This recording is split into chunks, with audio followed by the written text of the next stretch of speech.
आपको पहेलियां कैसी लगती हैं? आइए आपको एक पहेली बुझाता हूं। नीले समंदर में अब हरियाली छाने वाली है। मछलियां, पेड़, पौधों के जीवन में खुशियां आने वाली हैं। कुछ समझे? नहीं समझे?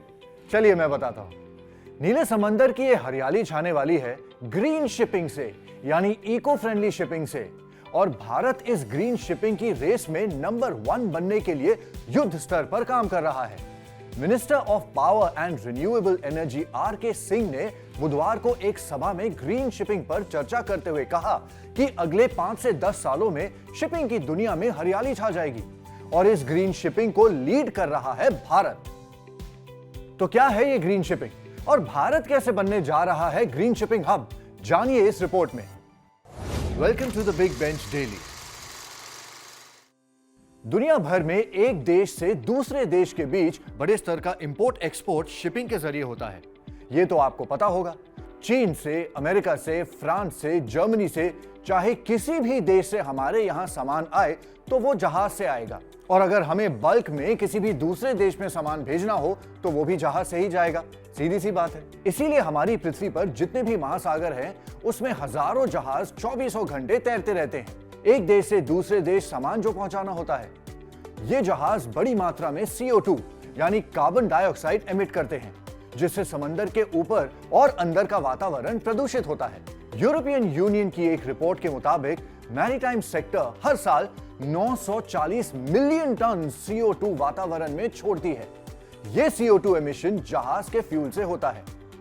इसके अलावा भारी मात्रा में सल्फर एमिशन भी होता है, जिसकी वजह से एसिड रेन होती है, जो समंदर और उनमें रहने वाले जीवों के लिए खतरा पैदा करती है। जहाजों से होने वाले इस पोल्यूशन को टैकल करने के लिए अब शिपिंग इंडस्ट्री दूसरे किस्म के ईंधन यानी फ्यूल पर स्विच कर रही है। इसीलिए अब जहाज की टेक्नोलॉजी में भी बदलाव लाया जा रहा है। धीरे धीरे ऐसे जहाज बनाए जाएंगे जो ऑल्टरनेटिव फ्यूल जैसे मेथनॉल, अमोनिया एंड हाइड्रोजन पर चलेंगे। इन फ्यूल्स को ग्रीन फ्यूल या नॉन फॉसिल फ्यूल कहा जाता है, क्योंकि इसे बनने में हजारों लाखों सालों का वक्त नहीं लगता। भारत में ग्रीन फ्यूल का उत्पादन ज्यादा से ज्यादा बढ़ाने का प्रयास किया जा रहा है, ताकि दुनिया भर में जहाज अगर भारत के आसपास के रूट से गुजरें तो वो ईंधन भरवाने के लिए भारत के पोर्ट्स पर ही आए। ग्रीन शिपिंग को बढ़ावा देने के लिए सरकार ने गुरुग्राम में national centre of excellence in green port and shipping की स्थापना की है। इस सेंटर में शिपिंग और ग्रीन एनर्जी सोर्सेज को लेकर सभी प्रकार के रिसर्च हो रहे हैं। इंटरनेशनल मैरीटाइम ऑर्गेनाइजेशन के द्वारा भारत को IMO ग्रीन वॉयज 2050 के पायलट प्रोजेक्ट के लिए चुना गया है। इस प्रोजेक्ट के लिए चुना जाने वाला भारत पहला देश है।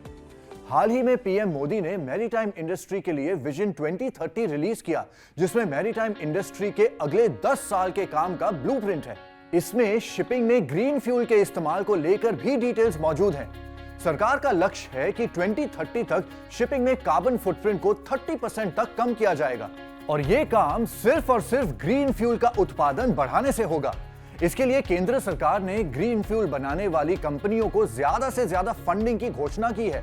ग्रीन शिपिंग प्रोजेक्ट्स यानी कि ग्रीन फ्यूल पर चलने वाले नए जहाज की 1/3 फंडिंग अब केंद्र सरकार करेगी।